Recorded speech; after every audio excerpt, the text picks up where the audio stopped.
This video is going to show you solo Grandmaster Nightfall getting platinum rank on the proven grounds. First, I just want to see that, then skip the timestamps. Over that, I can show you the setup that I used.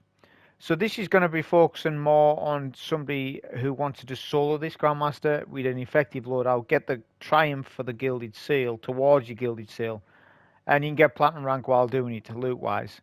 So it's showing those two things. This isn't me experimenting with a bit of a dumb build that I do in other videos. This is more of a serious run for people who can watch this video and then follow it if they wish. So we're on a Titan, that's what I chose. You can do this on all three classes. I just went with Titan. In terms of what we're using, we're on Solo 3.0. The Nightfall modifiers are the general Grandmaster modifiers, I'm sure, but just know that acute solar burns on, barrier and unstoppable. There's no overloads, obviously. The super that we choose is Hammer of Sol. The barricade is Rally Barricade over Towering, and the reason for that is because there's a slight difference in cooldowns. So Towering Barricade is 30 seconds, Rally Barricade is less, but that gels with the build and stuff. It means you get more barricades if you run Rally, which this season you should be doing because of how things are set up with Solo 3.0. So Rally is the better choice here, and you'll see that in the run why it is. Mini thrown hammer, of course, and then any nade of your choice. I went with Thermite Grenade because it just does really good ag clear. It does good damage, single target damage. It's all round nade for me. This. If you want to use solar grenade, you can. I find it a little slow at times, but it is a good nade. There's no doubt. So if you want to go solar grenade, you can. And fusion grenades obviously are really good as well. So yeah, I could have went fusion. There's a sole reason why I went Thermite though, you'll see why. And then aspects are Soul Invictus, Roaring Flames. Fragments are Ember of Solace, Ember of Ashes, Ember of Wonder, Ember of Torches. Ember of Wonder's only on for plus 10 resilience, so that I can run this sort of nice split of stats between resilience, recovery, discipline here. As far as the build, it's with the exotic chestplate Heart of Inmost Light. I can talk more about how it operates in the run itself, but this is what I recommend that you use. You can use the Splendor exotic helm if you want. It's an option there for people. I just prefer the playstyle of Heart of Inmost Light, to be honest. So it's either one, but they're both good setups. As far as the weapons that we chose, we're using New Purpose, an adaptive munitions pulse rifle, kinetic. Any kinetic pulse rifle that you like breaking shields with, use. But this is actually really good for GMs with the adaptive munitions. And then the exotic choice is SKYBURNER'S, which is hands down the best exotic to use for solo for proven grounds. Better than any other weapon in the game, hands down, because it has some intrinsic things going for it that helps how it operates in Cabal Strikes. Not only that, it now does extra stuff with Solo 3.0, so it's just an all-round solid weapon. It's a very, very good weapon now, as opposed to not being that good. It was poor, then they buffed it a little bit, and it was all right, and then it was poor, and now it's really, really good. The choice, I recommend you go with a solar heavy because it's solar acute burn. So I went with Cataclysmic, 4 times the charm clown cartridge, but you could use any god roll Cataclysmic and it'll do you well. Or I recommend maybe a solar rocket, you would be good. Any solar, don't spec for void and arc and stuff like that. Although there is void and arc shields, and people would worry about those, but there's ways around those shields. All right, so just go with a solar weapon. It's going to help you out so much more for everything else. Just means that you might take a little longer with some unmatched shields, but it's no big deal. And then the build itself is a high energy fire elemental well hybrid setup. So that consists of helmet, ashes to assets, harmonic siphon, elemental armaments, elemental charge, antibarrier pulse, unstoppable scout, obviously. Double solar, you must use double solar with the tier 10 resilience.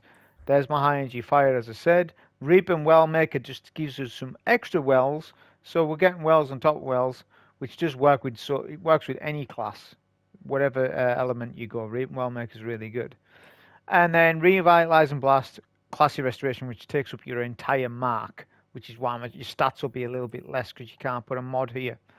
So that's the setup that I went with on the Titan.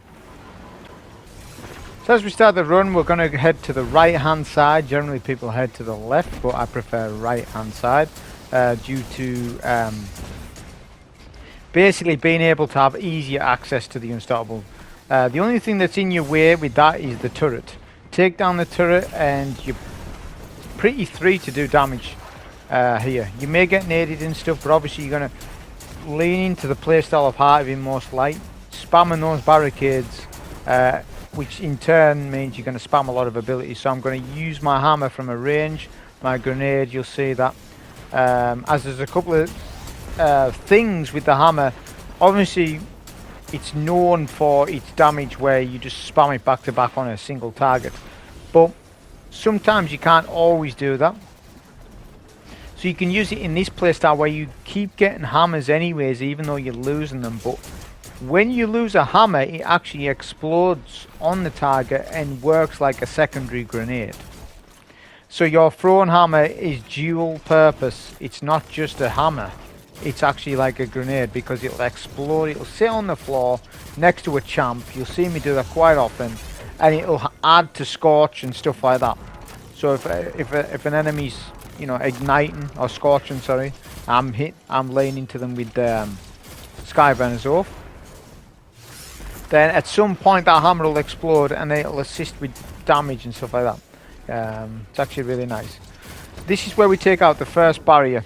So I recommend where I'm standing right now, it's easy because a lot of the ads can't really hit you. Only nades is the danger. But that's where, if you're getting your barricades up, generally the nade will stick to the barricade and you can just sort of step back from the barricade a little bit and you don't take the damage that you usually would.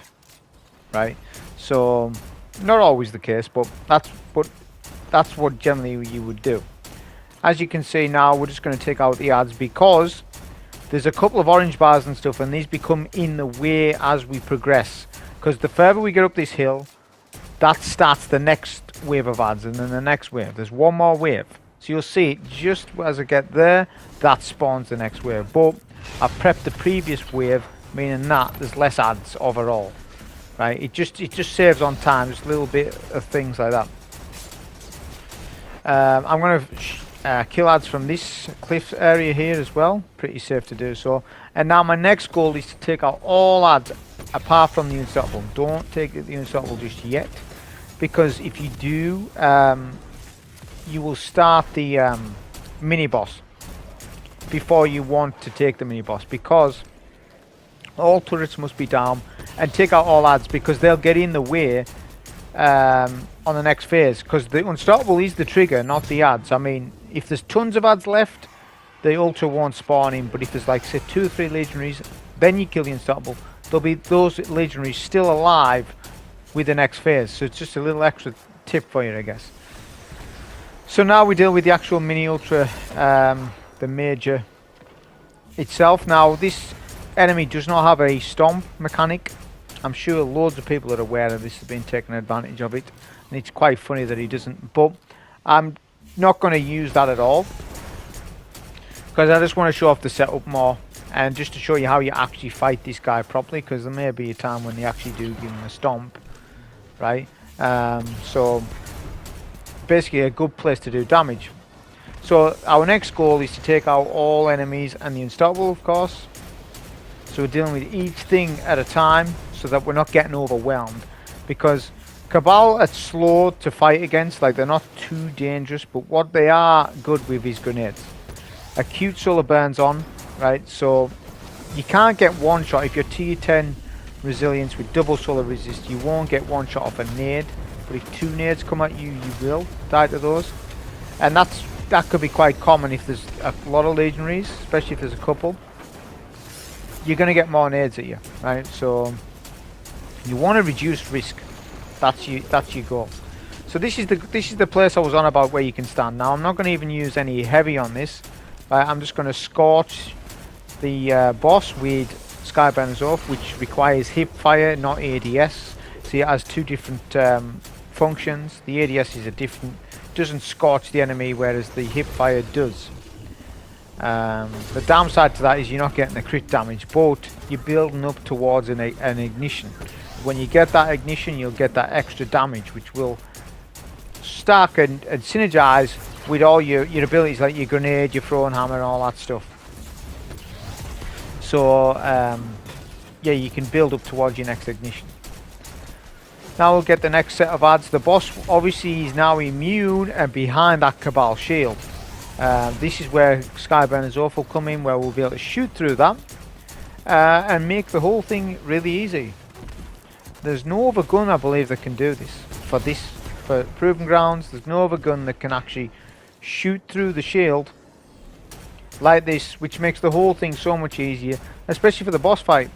This is why I'm saying SKYBURNER'S is the best, absolute the best setup for solo. If you're in a team, then you can have one guy with SKYBURNER'S and then the other two guys with whatever they want to run.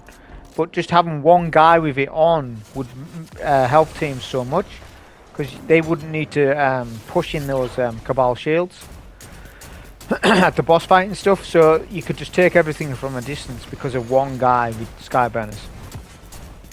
It's a good pick anyways, even if it wasn't this GM. Say it was a different one, it's actually a good pick this season with it being Unstoppable Scout and stuff. So now we're just building up some ignitions on this boss. We need to be careful of the solar minigun that the boss has. See, once you see him laning like that, you need to crouch behind your barricade. You can't do sustained fire.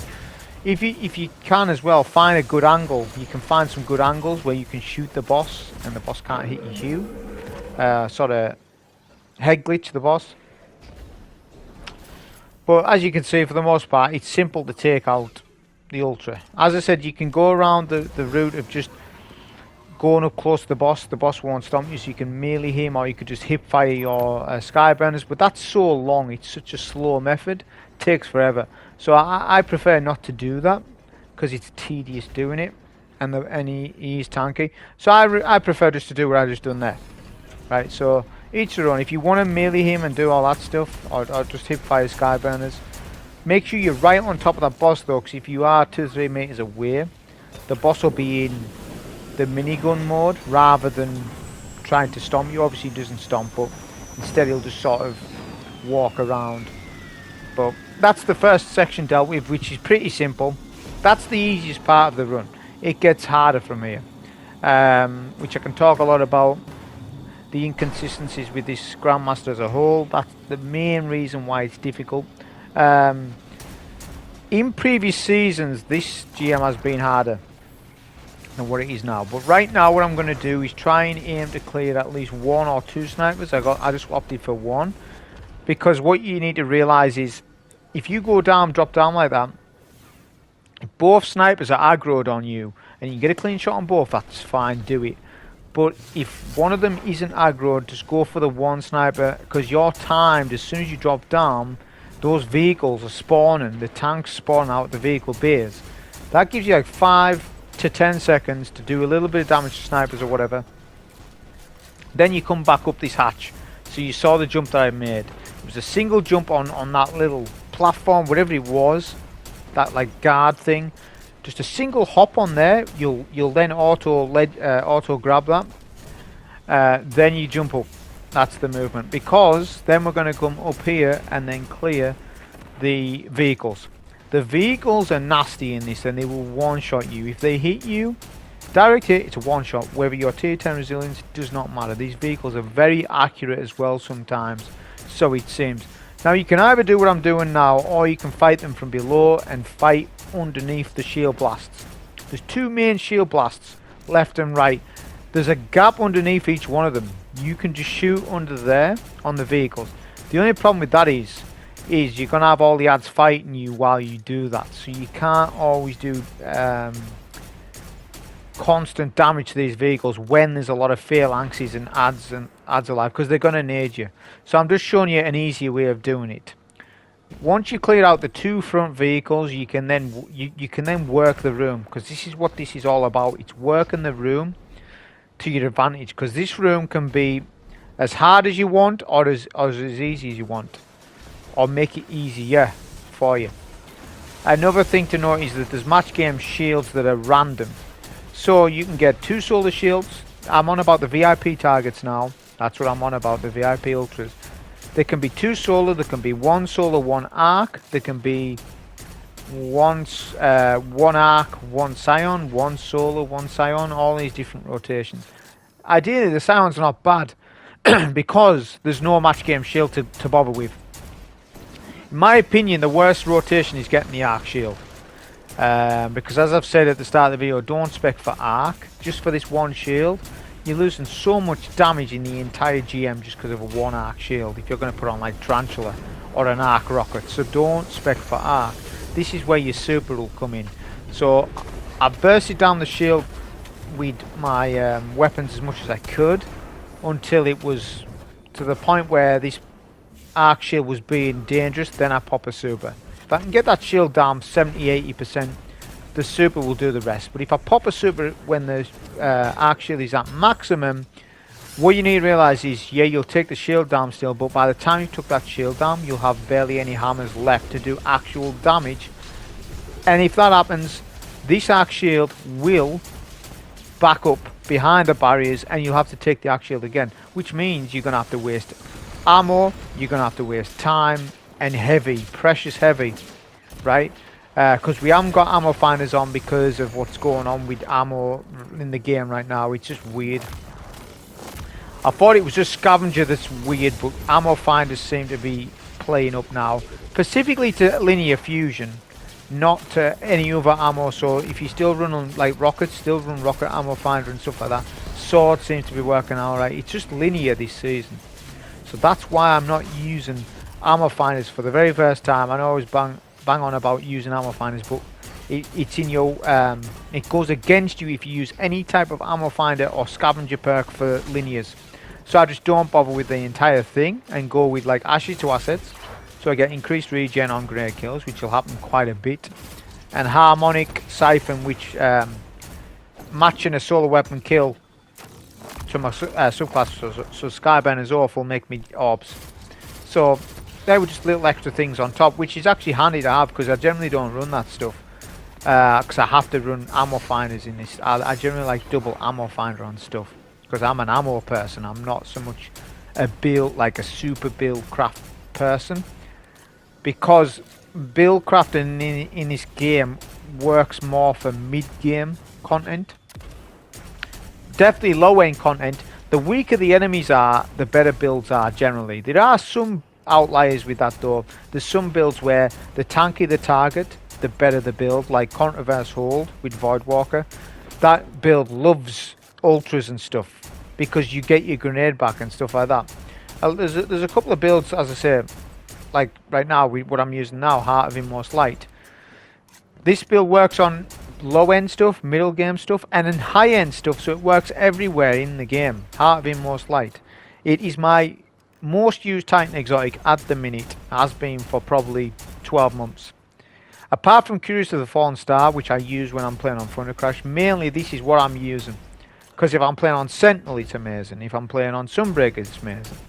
Not so much on Striker, as I said, because I would be going Thunder Crash and I wouldn't be using that. But on those two, it's even good on Behemoth. Obviously, because it's more dust fields. It's huge. It's actually really, I've actually forgot about it. It's actually really amazing on how many dust fields you can get with it, and which is really good on barriers. So this is the first phase of the tank room, right? Obviously there isn't any tanks yet, there's just the vehicles.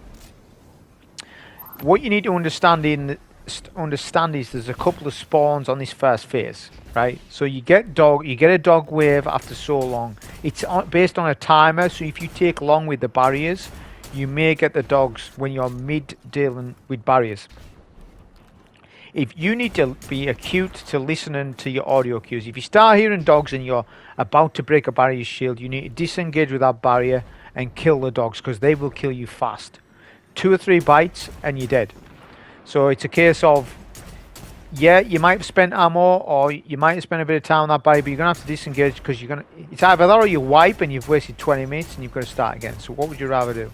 Waste 30 seconds or waste 20? Disengage from the barrier, take the dogs with Skyburners. If you can create a sunspot with a nade or a throwing hammer, brilliant, that'll deal with them. So my rotation was Arc Shield Scion. As I said, it could be Solar Shields. Ideally, if you get double Solar, that's God tier RNG for this, because you're using Skyburners, you can melt them down pretty easy. Shield Break Charge would have been really good in this. I didn't use it. I generally do. I actually forgot to put that on. I was using Reaping Wellmaker instead, which actually also worked out good. But Shield Break would have worked out good as well. It just depends on how many shields you get. Like, I can't control how many solar shields I'm getting.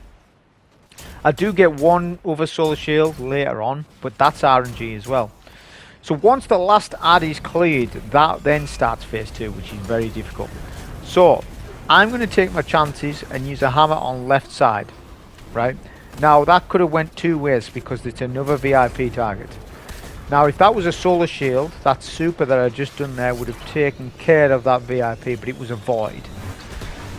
At the very least, I've done a little bit of damage to the tank, and I took a couple of the ads, which is valuable. I have used my super, which, as I say, I should really save it for emergencies, but look at the damage I've done to the tank, and I haven't even started heavy. I'm only just starting it now. And what you need to realise with that is, these tanks, if you were to just crit the two front legs and blow the two front legs up, that tank will be one shot for such a long time. Whereas Thermite Grenade, it's not doing crit damage, it's doing a different type of damage. It's doing explosive damage, I guess, to the tank. A Thermite, all those type of grenades, Void Wall, that's the name of it. Void Wall and Thermite melt tanks. They always have done. I always remember this since 0 Hour. Ever since Zero came out, 0 Hour, the secret mission Outbreak Perfected, people were using Void Wall on the tanks to melt them on Titan. Because it just melts the tank. So I thought back to that and thought, right, let's use a nade that's good for tanks. Because the tanks are the problem. They are the boss for me in this. Because if you clear the tanks and you're comfortable with the run as a whole, you're pretty much done. The challenge is the tank room. Alright, it's one of the hardest encounters for Grandmasters to solo. Like if we would look at it on an encounter basis on all the Nightfalls, it's one of the hardest. The double tank room. It's notorious for being difficult. Even teams struggle. Solo people have struggled. I've struggled with it when it first came out. I was like, I don't know how are you going to solo this? I remember at the times, like, how the hell are you going to be effective with this? But after time, you learn the spawns and stuff. Here's the kicker though. There's a lot of RNG with stuff. Ads can push you. You can get naded out of cover because you've got those two main blast shields left and right. And you can't always depend on that. You're gonna have to sort of do map rotation. But if you strafe left and right at the back side of the room, you can avoid a lot of stuff. See, the tanks, they will one shot. There's a threat of it, but these barriers can push as well. So I'm gonna have to pop a barricade here. And this barrier was following me constantly, so I had to deal with that barrier. If you're gonna do that though, then make sure that you're behind one of those blast shields. But don't be too close to the blast shield on the back side of it. Be like a meter or two out, because the tank, when it hits the blast shield, which is what you want, there's splash damage. And because of a solar acute burn, these tanks are worse than they were in the past. And they're more likely to one-shot because of acute burn. But we have acute burn for our weapons, so on one hand they're more deadly, but on another hand you can do more damage than what we used to be able to. So it's a pros and cons situation. But all I'm saying is these tanks, like when you're behind those blast shields, as I say, don't be too close to the blast shield, because it'll hit that shield, but say there's a 2 to 3 meter radius of blast damage that they do, and incoming splash damage is increased for this particular Nightfall. That's an actual modifier. Knockback and splash damage is increased, so it's a case of that's where you've got to be focusing. The best thing to do is just keep strafing and moving left and right, because even if you're like just walking to the left, if you just walk to the left as you're shooting like this, that tank will never hit you. So that's safer than sitting behind a blast shield. Like if all the ads are dealt with, like for now, I've dealt with all my ads. There's just one champ, but I'm in no position right now to take that champ until this final tank is dead. That tank is then taken out. If you take, here's the thing about this though. If you were to take out both barriers before the tanks, you'll get a 2 extra spawns of barriers, which is devastating. So you can go from 2 to 4. Well, there's 4 barriers in total in this whole thing, but you can go to 6. You get an actual extra two waves, 2 spawns of barriers, well, 2 extra barriers. So that can try to take the tanks out and leave at least one of the barriers alive. One will push you, because that's how they work. If there is two barriers up, one will probably push it at some point if you're taking quite a long time. But one barrier will stay back, because that's just the mechanics of how champs work. Right? One will de-aggro, one will aggro, but when there's one left, it's easier to deal with. But once the tanks are down, that is your goal, obviously. Once the tanks and the adds are down, you're good. It's just a case of clear up what you've got left. Now, I had the VIP target Void here. As I said, if it was solo, like when I popped my super on that phase 2, I would have taken out that solar shield. But if you do get the Void shield, he doesn't push. He sits at the back of the map. So, whereas the solar shield, I'll know, will jump in the air. You know what to do. They jump in the air and they'll just keep doing their Void attack, which can two-shot you. One shot will get you like 30% HP, which what I've noticed. So it's very easy to die to them as well, the solar ones. So it's not too bad having the Void, because the Void's going to sit back. So that's just showing you, going into great detail, the variations of these VIP targets. And that's why it's a bit of a nightmare, because you have to learn all the rotations, I guess, on all the adds. So once you know how it all works, like the arc shield will always push, obviously, and do the blind and wave. You need to save a super for that. End of discussion. You can't, as I say, take that shield. It's gonna be close, unless you find a good sort of angle. Because here's the thing with Skyburner's off. You can shoot round corners, right? Because the hip fire has a little tracking in it, so you can sort of shoot round corners. And slowly take the shield that way. That's also an option. And then when you do take the arc shield down, spam heavy at that point. That's if you haven't had a super, or you've wasted a super for some other reason to stay alive, or whatever it might be. So we're 22 minutes in. We're up to the next phase. This is sort of the middle section of the whole Nightfall, which is dangerous. It's easier than what we've just done.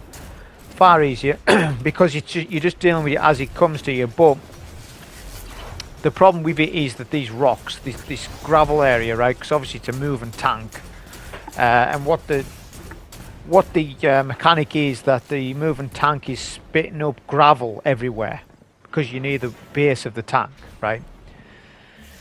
And it's an actual mechanic that you can get hit by these moving rocks or the gravel or whatever, like big rocks, and die. Now, it'll happen on Master sometimes, it happens on GM, but more so on Grandmaster, because obviously you're under level. So if you get hit by a moving rock, you will die one shot. It's happened to me before. I've actually made a video about it ages ago. There's no, I mean, there is a couple of warning signs, I guess. It's audio cues. I mean, they're not so much audio cues, but it's a case of you can hear rocks hitting off stuff, but sometimes it goes silent. I suppose when it goes silent, that's when you can sort of push. But you can fire this doorway, and I do know the rocks won't come in this doorway, like past this doorway. They'll land on the sides, yeah. But my recommendation is don't fight in there until you've got most of the adds down, which you can fight from this corner here, using your grenade and stuff, and your Skyburner's off. You might have a Void shield here. Now I got the Phalanx, which is perfect, because the Skyburner's off shoots through Cabal shields. Even though it is unstoppable, it's not barrier, it kind of is barrier as well. Not to say it works on barrier shields, but it works on Cabal based stuff. So Cabal shields, the domes that they put up and stuff like that, it shoots through them. That's the whole thing, and it's good. It should be good in Cabal strikes, because it's a Cabal themed exotic. So what they've done with it, I've loved. I think it's fantastic. It was like this a couple of seasons ago as well, but you had to change. You couldn't run anti-barrier scouts. It was a bit of a nightmare. It would work. It was kind of weird. It had a weird interaction. You'd have to run it with no mod, and then it would work. But if you ran it with barrier scout, it wouldn't. Such a weird thing. We'll use a super here at this entrance, right? Because there's a lot of cleavers and stuff. Your goal is to clear that out as fast as possible, because, as I said, there's a rock behind you. There's rocks behind that you can one-shot you while you're standing out there. So your goal is to get in this room as quickly as possible. So using a super with the sunspots is the best protocol, because as soon as you get in here, you're safe. Obviously, I know you've got a barrier, so you're not entirely safe, but you can see where I'm standing, right? So you can easily outstrafe this barrier. Obviously, it's solar acute burn, so you've really got to be careful of the minigun cabal. Right, there's the arc cabal and then there's the minigun one. But you can see how well this adaptive munitions pulse is doing. It's a very good pulse. On barrier shields, it's exceptional. I mean, this is Grandmaster and it's 2 bursting shields. Revitalize and blast is really helping out. I'm not wanting to use heavy right now. I'm going into sort of a conservative playstyle where if I don't see, I mean, there was ammo in the previous room, but I'm just going to be honest, not the room, but where the gravel and stuff is, I'm writing that ammo off, apart from maybe that brick. But because I don't want to have to come back out here, because there's a chance of being one shot random, even when there's no ads, and I don't like those odds. So I write that ammo off. It doesn't exist to me, because I have had it on a run, not this season but previous, where I went back for ammo. Everything's good, sweet. I've actually ready for the final boss. Went for a purple brick. A rock's come from nowhere, mid-air, kill me. Just because I went for, so I was punished because I went for some ammo. So dumb. So I that's a golden rule for me. I won't go back for ammo in these outside sections. You know, unless it's right at the entrance, I would. But if it's where if I have to make a jump over somewhere and I've dealt with that encounter, I'm not going back. I'll just take my chances later on. I'll get more heavy. I can just go into that conservative style of play where I'm not using heavy as much and then save. You know, I sort of go through these phases of I use a lot of ammo and then I won't, and then I use a lot, or I might spam a lot. It just depends. But when you get to the boss fight, it's actually handy if you save on ammo, because the latter end of the fight is sort of can be quite scary. So having a lot of ammo at the end of the fight's better than spamming your ammo at the start. I would class it as being inefficient. People will do it to speed up their runs, but that's going into speedrun categories, which this isn't. I don't believe in a lot of these speedrun GMs where they're like, any run that's like over 20 minutes on any activity isn't a speedrun to me. It's a long activity. Like, you think about when you're watching a speedrun, it should be like 10-15 minutes long, like a raid, 10-15 minutes long, the world record or whatever. But watching the world's fastest GM at 35 minutes, it might well be world's fastest or whatever it is, but that doesn't mean, it's a little dumb, because you're watching a 35-minute video and it might be the world's fastest, but it's like so long. It's like world records should be really short, but we can't help it. It's how GMs are. A lot of them are drawn out quite long. You know, it'd be impressive, obviously, at 20 minutes and stuff like that. But that's why I sort of stopped the whole speedrunning thing. Ever since Shadowkey came out, I knew which way the game was going, and it wasn't in the favour of speedrunners. It was going against them. However, they've had a little good things, the Eager Edge and stuff like that. They've given them that back, Bungie, because it used to be with the Arc Exotic sword. You could sword skate with that. They've sort of give them it back a little bit in legendary form, so they're happy enough as it is. But as I say, I just more concentrate on sort of giving people what they want rather than what I want, because it's not for me so much, it's for other people to watch. So that's what I learned when I was doing this whole content thing, because I never got anywhere when I was speedrunning. No views, barely any views, barely any subscribers. Once I just started listening to what people wanted, just give them what they want. They want that, that's fine. I might not like it or approve of it, I'll do it anyways. They like it, I get a little growth out of it, then that's the main thing. Obviously, it's a happy medium. I'll experiment with different setups. That then gives me a little bit of interest. That's why I end up doing, not always meta stuff, because we generally know how meta stuff's going to go in certain stuff, especially if we've played with something for quite a bit at the back end of a season, for example. So this sniper I'm going to take first, because look at the rock. See where that rock landed? Now, if that rock had hit me, that was a one-shot kill. So it's a case of you've really got to be careful and So there was a rubber rock just missed my head. That definitely was a one-shot kill. So you can see how sort of scary it is in this area. This is why I don't come in this area. I don't really spend a lot of time there. I want to be in and out. Get that cell, get the orb, whatever it is. Get out of there so we can get to the next bit. We're full on ammo anyway, so we're good.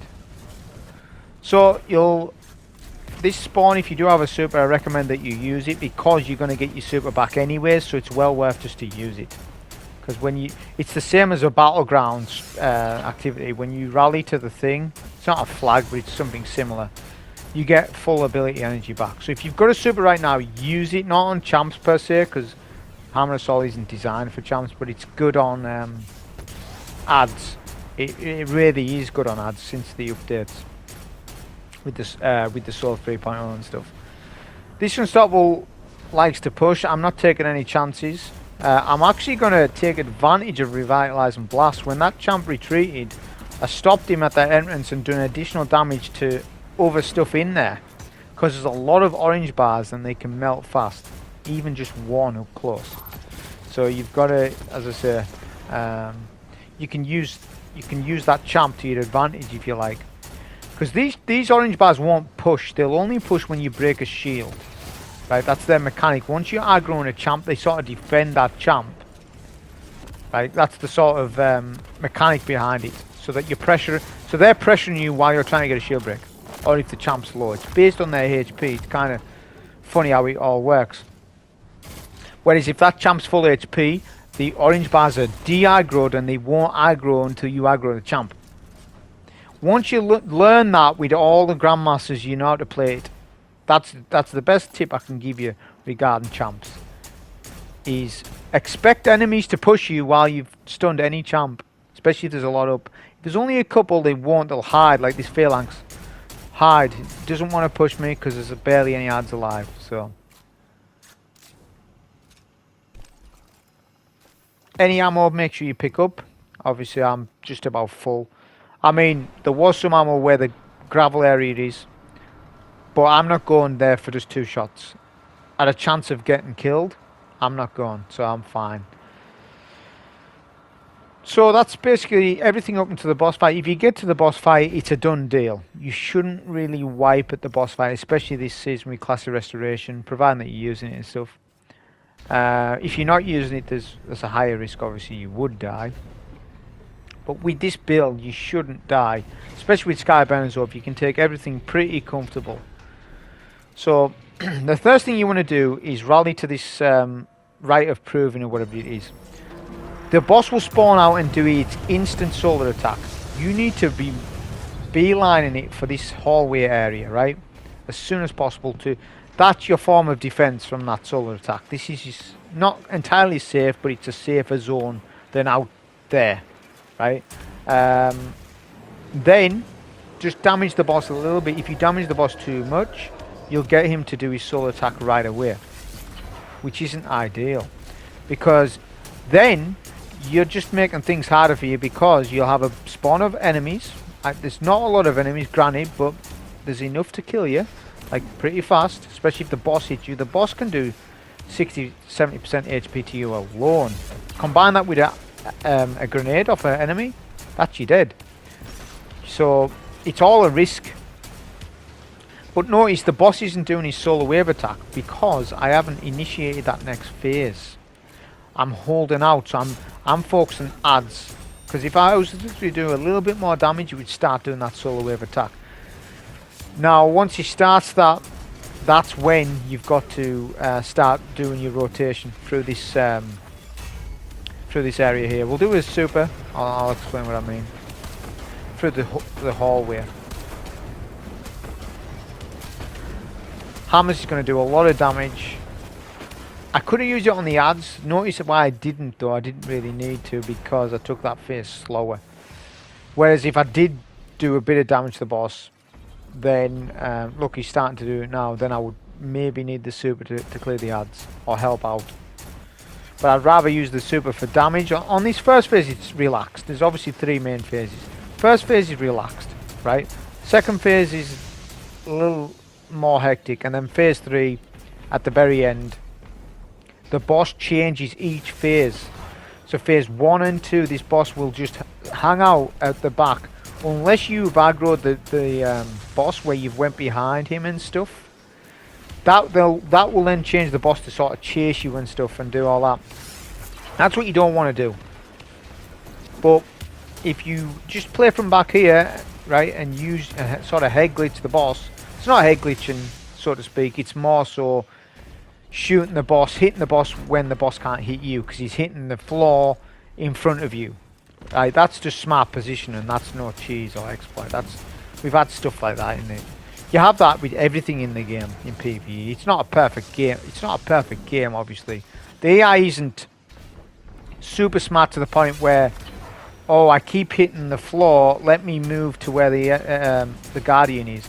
I mean, it'd be kind of cool if enemies were to that level. Bosses especially, because, you know, everyone's on about champs and Hive Guardian AI, and they're loving it. What about bosses? Apart from Raid, which we have made a progress with Raid with our Hulk, because he's a completely unique boss. The strike bosses all have the same AI as what we've been dealing with. There's no new AI for no new bosses. That includes like any story seasonal bosses, strike bosses. The only thing we got new, like in terms of boss design, was for the Raid, which that's fine, it should be, but we should be getting some other new bosses with new stuff that we haven't seen before. Because this boss, he is different. He's got that solar wave attack, which is unique, right? But the Scions could do that, if I don't get me wrong. So it's a case of, it's just a big Centurion, right? So it's a case of, I want to see better bosses. I don't know why everyone keeps going about champs and loose and guardians and all. Yeah, I love that. But let's get better bosses as well. I don't want to just keep fighting a bigger Scion, a bigger Centurion, a bigger this. Because that's just 2014 stuff. You know, with 2022, we want to see the next iteration, right, of boss design and stuff. And we sort of got that with the Raid, but I want to see that, as I say, in other areas of the game. I haven't seen anyone complain about that, but that's a big complaint of mine. You know, because you can just fight these bosses so easy like this. Look, you know. So phase 1, the boss will go immune after 3rd HP. Right, just about. You need to be positioned. Now I go right side, I like right. If you like left, then go left, because you're going to get your first 2 unstoppables from these doors, left and right. The idea is to at least do some damage to one of them. So the boss is immune, you get into position right away, you can't mess up. Look how quick that champ spawned.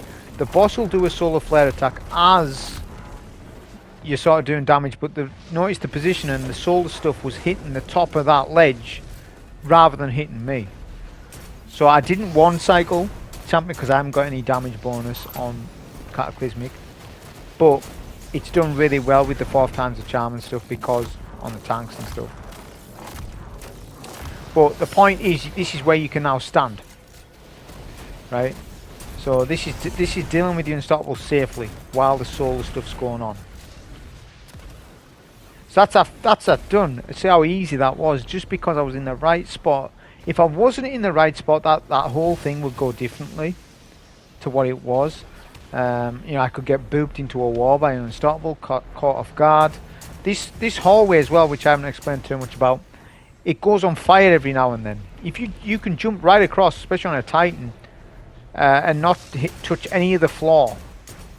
So that's what your rotation should be. You can just jump right across, but I'm going to sort of take a minute between each solar flare attack he does, and we're going to actually take the shield down faster, because obviously you've got Skyburners. Without Skyburners, it slows the entire thing down. This is what's so good about Skyburners, is because if you didn't have that, you would have to wait for this boss to finish his solar attack, which eventually the boss will get bored and finish that. Then you would creep up to the boss, sort of hide, sort of try and get some linear fusion shots on the middle core to burst it. It's very dangerous, risky. This removes all risk because of Skyburners, because we can just use it from a distance. You know, we'll just keep popping our barricade as well. Just be careful where you stand, because you do take a little bit of burn damage in there, and it can kill you fast. So just be careful on how exactly you stand in there. So we took down the core. This is now phase 2. We need to get our damage in. We're going to use a super here because the boss, I wasn't sure where the boss was. He's actually just sitting in mid, so we didn't have to use a super here. I could have just popped a couple of barricades, relied on classy, mowed all the adds down with skyburners, then popped a super for damage on the boss to speed it up a little bit. But if in doubt, don't think that way and just use your super for ad clear. You're not in any rush. As I say, the average player, he ain't going to be doing this fast. Alright, some of the best players who are at this are clocking in, you know, 40, 30, 20 minute runs, whatever it is. They're exceptional players. They don't need these videos. Players who are less experienced will have to sort of, you know, crawl before you run with this.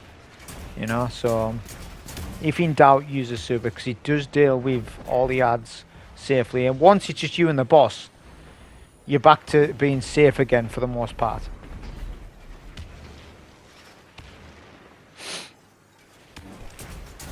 There's still some adds alive, so we'll take out that.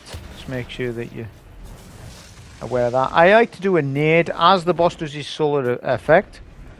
I like to do a nade and then run away because that's doing some tick damage for me while I'm doing my map rotation. Make sure that you do it every time. So when he does his attack and you're on right, go to left. And when you're on left, go to right. Get a little bit of damage in between each phase. Don't be frightened to do that. You've got plenty of time to do a little bit of damage because those solar balls, they travel slowly, so you've got plenty of time to do a little bit of, you know, a hammer here, a bit of skyburners there. But I don't recommend any linear. So this is what I was saying about before. You are rewarded if you take your time for damage. So for phase 1 and 2, don't use any heavy linear fusion at all. If you do that, you'll have an abundance of ammo for phase 3, which is the most difficult. Plus, you need a little bit for unstoppables and stuff. We don't need, but it's going to make things less risky. And when the boss is in free roam mode, which is phase 3, this boss will just chase you down, right? Having plenty of heavy is really handy. Whereas right now, this is easy because the boss is just standing still, so we can deal with damage with whatever we want. So we'll just do it with skyburners. We'll just continually try to either put some stacks on with ignition, scorch him, and then he ignites.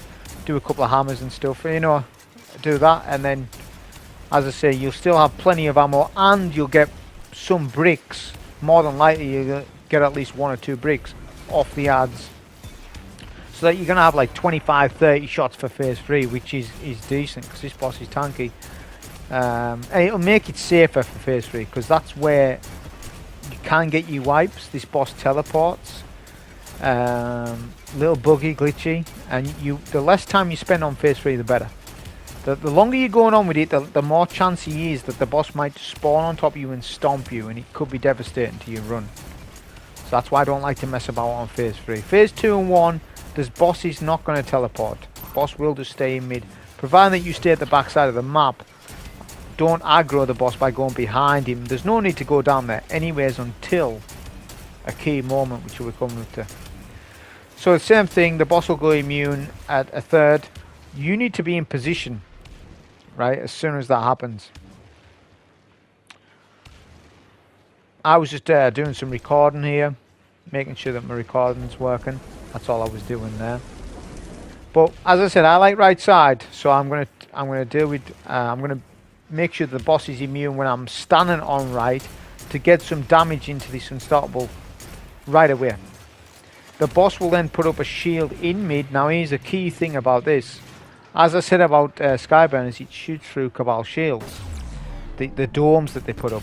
See, the dome is halfway on the ledge and then halfway down below. So we'll do some damage as much as we can until it's too dangerous.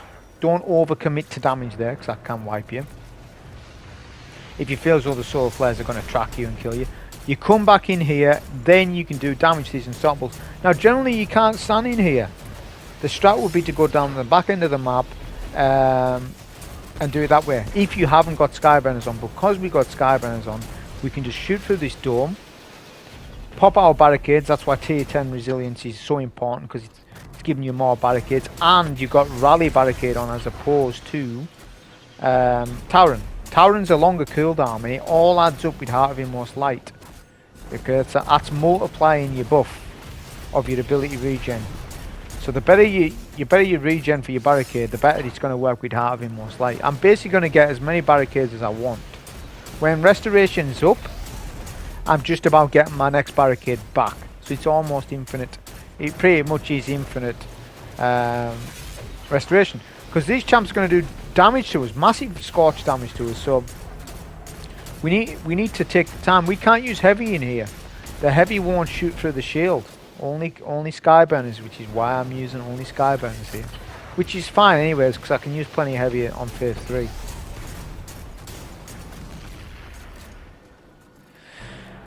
But otherwise that would be quite dangerous doing what we've done there. But with this loadout, as I say, it's not too bad. We'll pick up an elemental well to get charged with light here as well, may as well. Also, when you're exiting that area, if the boss is still in that solar attack mode, you can wait it out if you want, but if you don't, time your run. Because when you come to the back of this map, the boss is out of your range. He can't hit you with the solar attack. That solar stuff will just fall to the floor. So now we can just scout this core down from a distance, which generally will be dangerous because the boss might stomp you and stuff if you go inside. We don't need to do any of that nonsense. Shoot the core from a distance.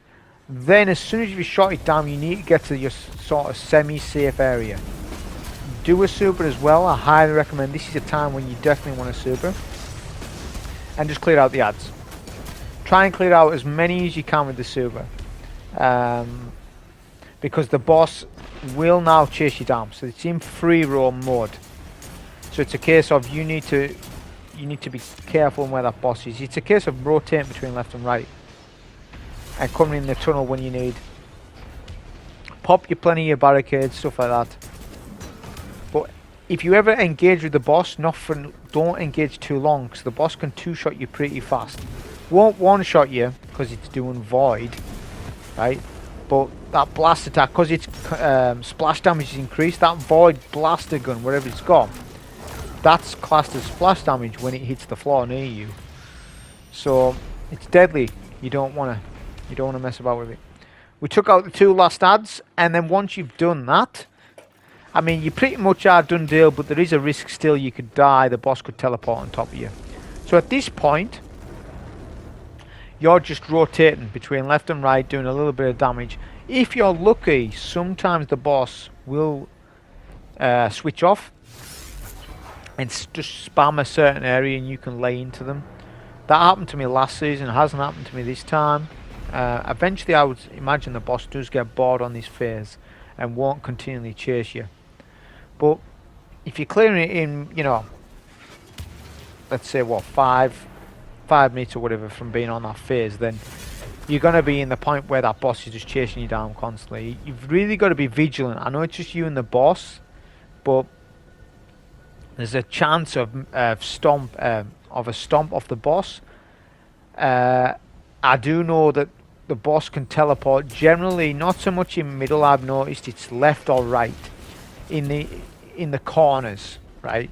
So see, you could be standing on right, the boss is left and then teleports to right. That's what I've seen. So that's why I don't stand on one side for too long, especially if you can't see the boss, because that's when it happens. The boss will teleport when he can't see you and hasn't seen you for a bit. That's the consistency I've seen with the bugs with teleport, right? I'm just going through past experience from what I've saw. But for the most part, you should be alright, as I said. Like right here, sometimes the boss will actually shut off and you can just scout them down. I wasn't so lucky. So it's a case of just, as I say, rotating back and forth. This is a bit of a time-consuming thing at the very end, but you want to make sure you seal the deal, especially if you went through all this, the double tank room, avoiding the rocks, killing all the unstoppables, and you know, it's a long run. Right, I mean, it's not as long as I suppose as what it used to be. Proving Grounds used to be, as I say, one of the hardest GMs in the game. I don't think it is now. I think Glassware's harder. Corrupted, I don't know, because I haven't played it this season. I don't think Corrupted's too much of a problem either. It does require good loadouts, but they've made changes with Corrupted over the last couple of seasons, where you can deal with the fight from a range, the boss fight in particular, whereas you never used to be able to do that. So Corrupted isn't as hard either as what it used to be, especially with the cube burns using Storm Chase and stuff like that. So you know, it's not too bad. It is maybe the hardest still for this season in particular, but they're all easy anyways, apart from the only two difficult ones to solo, I would say. Like, when I say difficult, I'm on about 8 out of 10 difficulty. That's probably this one and Corrupted. The rest of them are a good 6, 7 out of 10.